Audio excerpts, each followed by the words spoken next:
तात्या। हाँ, कौन जमदाड़े? हाँ, मैंने तो नहीं बुलाया।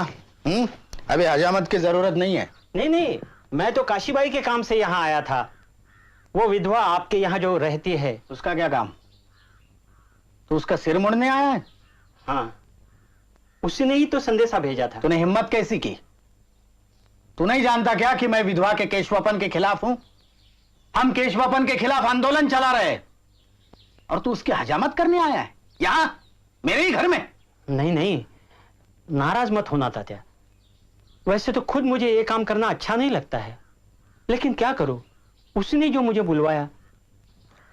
मैं तुम पर नाराज नहीं हूं जमदाड़े, तुम्हारा भी क्या दोष। मगर तुमको अगर यह काम अच्छा नहीं लगता तो तुम और तुम्हारी जमात विधवा का केशवपन करने से साफ इनकार क्यों नहीं कर देते?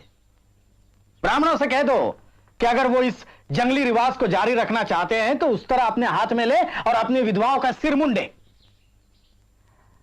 असल में तुम लोगों को कहना चाहिए कि जब तक ब्राह्मण लोग इस भयानक रूढ़ी को खत्म नहीं करते ना, तब तक तुम लोग उनकी दाढ़ी मूछें नहीं बनाओगे। आपकी बात बिल्कुल सही है तात्या। जरा हिम्मत से काम लो, तभी यह बंद होगा। हाँ, यही एक रास्ता है। सन 1873 दलित आंदोलन का एक महत्वपूर्ण वर्ष है।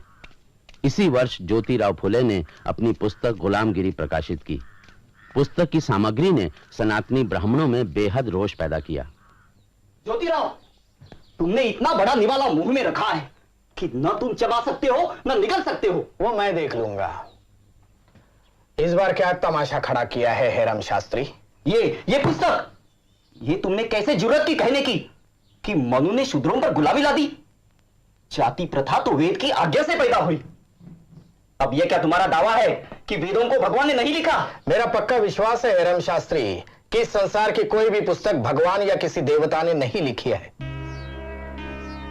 अगर कुछ लोगों को यह मानने में परम आनंद होता है कि वेदों का निर्माण ईश्वर ने किया है, तो वो खुशी से अपना भ्रम पाला करे। लेकिन शूद्रों और अतिशूद्रों को इस भ्रम से दूर ही रहना चाहिए, क्योंकि ये धार्मिक कहलाने वाले ग्रंथ ही उन्हें गुलामी में जकड़ते हैं। ज्योतिराव, तुम लोगों को ब्राह्मणों से नफरत करना सिखा रहे हो। बिल्कुल नहीं, ब्राह्मणों को मैं अपना भाई मानता हूं और इसीलिए उनके काले कारनामों पर शर्मिंदा हूं।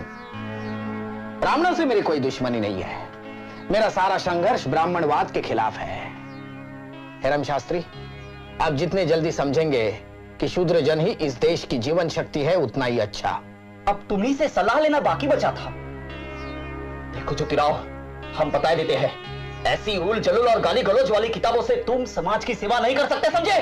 ना आप ही कर सकते हैं शास्त्री जी, ये कहकर कि वेद और पुराण देवताओं के मुख से कड़े हैं, न ये फतवा देकर कि फुले ने उल जलूल और गाली गलौज वाली किताब छपाई है, न ये कहकर कि बकौल विष्णु शास्त्री चिपळूण करके फुले पहले मराठी का व्याकरण सीखे और बाद में लिखने की सोचे।